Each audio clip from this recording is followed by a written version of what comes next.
ছোট লোকের বাচ্চা রিক্সা চালক, তোর ওই নোংরা হাত দিয়ে আমার গায়ে টাচ করলি কেন? সর এখান থেকে। তোমাদের সমস্যা কি? এই আপনার প্রবলেম কি? আপনি এখানে ওনার হয়ে দালালি করছেন কেন? স্টপ, ভাষা সংযত করে কথা বলুন। আমি কোনো দালালি করতে এখানে আসিনি। উনি চলে গেছে, কিন্তু এই লাস্ট ইয়ারটা কোনোভাবে যাচ্ছে না। আমার খুব বোরিং ফিল হচ্ছে। হ্যাঁ তুই ঠিকই বলেছিস, কবে যে ইয়ারটা শেষ হবে। করবি হ্যাঁ, তুই একদম ঠিক কথা বলেছিস। আমরা যদি এখন হাঁপিয়ে যাই তাহলে ভবিষ্যতে কি করব? আমাদেরকে অনেক পরিশ্রম করতে হবে। আমরা তো ডাক্তার। উপরে অনেক বড় দায়িত্ব থাকবে, মানুষের জীবন থাকবে আমাদের হাতের মুঠোয়। তাই আমাদের অনেক কষ্ট করতে হবে, অনেক পরিশ্রম করতে হবে, যাতে আমরা সর্বাত্মকভাবে ক্ষুধাও লেগেছে। এই দীপ্ত, চল না একটা রেস্টুরেন্টে গিয়ে বসি। আচ্ছা চল রেস্টুরেন্টে যাই।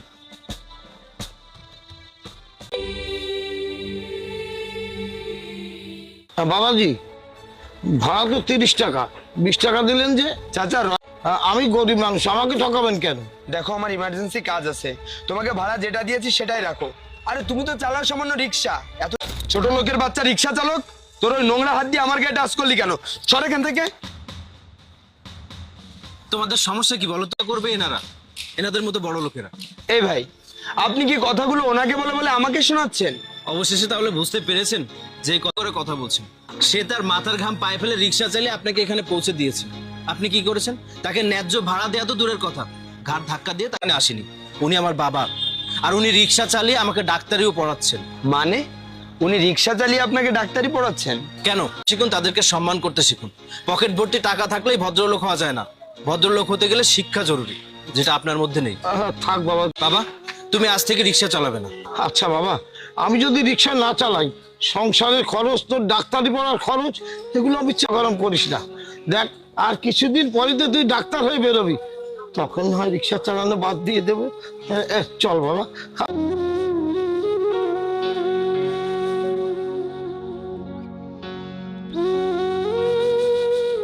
আরে কোনো টেনশন করবেন না, আজকে অপারেশনে যাবো আমি। হ্যাঁ, হাত দিন।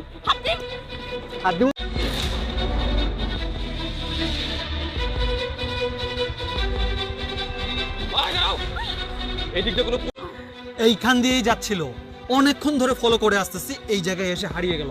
কোন জায়গা দিয়ে গেছে সত্যি করে বলেন আপনারা। গতকাল আমার কোটি কোটি টাকার অবৈধ মাল জব্দ করছে। পরে যদি আমি পাই, ওর জন্য আমার ব্যবসা 12টা বেজে চলছে।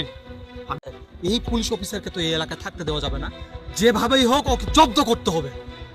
এটাই আসল কথা। আই শোনো, দুপুরে মানুষ খুন করি, একটু হেরফের হলো না সবাই খতম করে দেব। আহা, বললো তো যে এই দিক থেকে কোনো পুলিশ অফিসার যায়নি। আমরা তো এই সামনে গিয়ে একটু খুঁজে খাজে দেখি। চল, এক মিনিট। আচ্ছা, তোমরা সবাই যেমন মুখ খোলা রেখেছো, ওনার মুখও খুলতে হবে। আমি ওনার মুখ দেখতে চাই। অবিনীত, খোলো। আপনাদের পাপ হবে। ওই চুপ!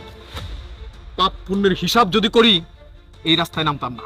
আমাদের দেখে কি মনে হয় কি পাপের? উনি তালিম করে ঠিক আছে, কিন্তু ওনার মুখে না খুব ভয়ঙ্কর একটা রোগ হয়েছে, সেতি রোগ। এটা হচ্ছে ভাইরাস। ওনার মুখটা খুলবেন না। ঠিক আছে আপা, ওনারা যেহেতু তার মুখটা দেখতেই চাচ্ছে, আমি মুখটা খুলে দিচ্ছি। যা হওয়ার ওনাদের হবে। তাহলে ইনফেকশন হয়ে যাবে।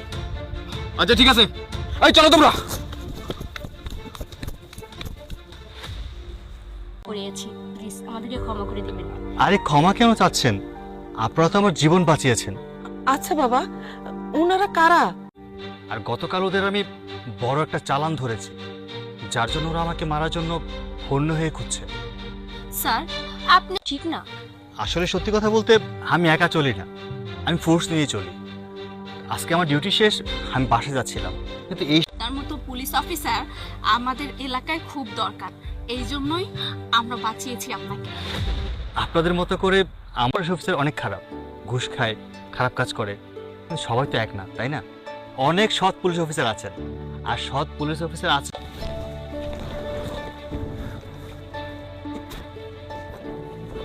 আপনাদের বোরকা